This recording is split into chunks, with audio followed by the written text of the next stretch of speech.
सभी प्रभु प्रेमियों को मेरा प्यार भरा राधे राधे। इस वीडियो में हम चर्चा करेंगे मकर संक्रांति की। मकर संक्रांति एक इतना बड़ा पुनीत पावन दिवस है और मुहूर्त है। इसमें देवता भी पृथ्वी पर आते हैं और संगम तट में आकर त्रिवेणी संगम में स्नान करते हैं। माघ मकर रतिमति जब होई, तीर्थपति आव सब कोई, देव धनुज किन्नर नर श्रेणी, सादर मज्जहि सकल त्रिवेणी।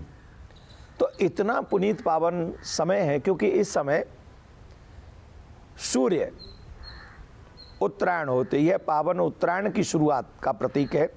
जब सूर्य देव दक्षिणायन से उत्तरायण की ओर अग्रसर होते हैं, उत्तरायण को आध्यात्मिक उन्नति का काल माना गया है। इस समय किए गए जप तप दान पूजा फल शीघ्र प्राप्त होते हैं। इसी दिन देवताओं के दिन की शुरुआत होती है, जिसे उत्तरायण काल कहा गया है। ये उत्तरायण काल बड़ा अद्भुत है। सूर्य का प्रवेश जब सूर्य के प्रवेश के दिन में होता है तो पुण्य काल सूर्योदय से लेकर शाम तक प्रदोष काल रहता है और मकर संक्रांति उसी दिन मनाई जाती है। और ये मकर संक्रांति का जो महापुण्य काल है, दोपहर 14 तारीख को 3:14 से साय 5:45 तक मनाया जाएगा। ये बड़ा अद्भुत है। इस समय में स्नान का, दान का, भजन का, जप का, तप का, कथा श्रवण का बहुत बड़ा फल माना गया है। बहुत महत्व होता है। ये महापुण्य काल है ना, पुण्य काल ही नहीं है, महापुण्य काल है।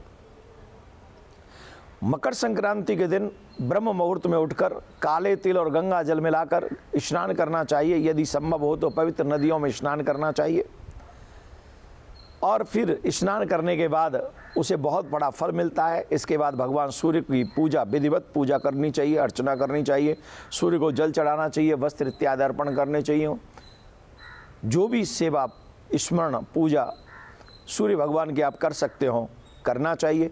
अगर आप नदी के तट में जा रहे हैं, गंगा में स्नान कर रहे हैं, जमुना में स्नान कर रहे हैं, तो हमेशा सूर्य की तरफ मुख करके स्नान करना चाहिए। मकर संक्रांति के दिन दान के सेवन का बहुत महत्व है। इस दिन तिल, गुड़, चावल और गर्म कपड़ों का दान करने से अक्षय पुण्य की प्राप्ति होती है। पर याद रखें 14 तारीख को एकादशी भी है, तो यही पुण्य अगर आपको लेना है तो आप 15 को भी ये दान कर सकते हैं। जो अन्न इत्यादि का दान है वो 15 को भी आप कर सकते हैं।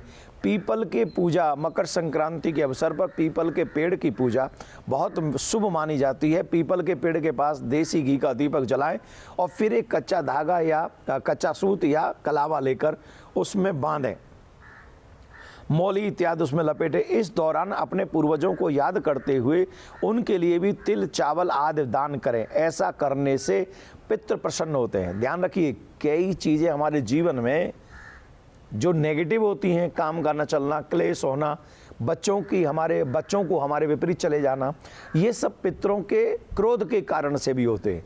तो विशेष दिनों में हमें अपने पितरों को मनाने का भी एक समय आता है। तो मकर संक्रांति का जो दिन है, अगर आप पीपल के पास जाएं, घी का दीपक जलाएं, पितरों को याद करें, मौली उस पीपल के पेड़ में परिक्रमा करते हुए बांधें, पितरों के कल्याण की प्रार्थना करें और उनके आशीर्वाद की प्रार्थना करें, तो इससे पितृ प्रसन्न होंगे, इससे वंश वृद्धि होगी, उससे आपके धन की वृद्धि होगी, आपके शरीर में जो रोग लगे हैं उनसे भी निवृत्ति होगी। तो मकर संक्रांति का दिन बहुत बहुत बहुत बड़ा है, बहुत शुभ है।